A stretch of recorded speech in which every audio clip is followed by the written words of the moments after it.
Qizlar skrinshot qilishga arziydigan narsa ko'rsataman hozir. Esingizda bo'lsa, sochim rissi to'kilyapti, perxitim ko'p deb bitta joyga bordim, mashinniklar bo'lib chiqishdi deb aytib berdim sizlarga.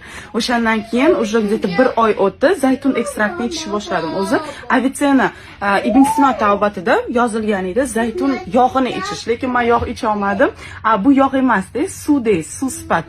Og'iz ochayotganingizda 20 ta kapli bashini tomizsanglar, immunitetinglar kuchayadi, sochinglar peristaltik qiladi, to'kilishi, agar kimdirda soch to'kilayotgan bo'lsa, yuzinglar tiniqlashadi.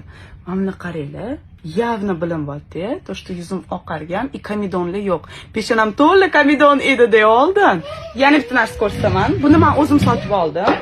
Buni уже mohirapan o'zlari menga berdilar. Bel og'rig'iga shunaqa zo'r narsa.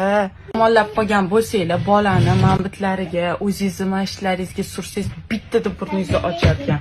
O'zimda sinab ko'rdim-da. Screenshot qilib olinglar. Bu makna yog'i tomoq og'rig'iga qarshi. Agar tomog'ingizda qanaqadir qarshilik qolib ketgan bo'lsa, mana shuni ichsanglar shunaqa zo'r narsa ekan. Buni sochga ham sursa bo'lar ekan. Sochi ildiziga emas, uchlariga. Agar sichonniy konchiki suxoy sochli bo'ladi-ku, sursanglar bittada effekti bilinadi. Sochinglar yaltirab chiqadi yuvganingizdan keyin.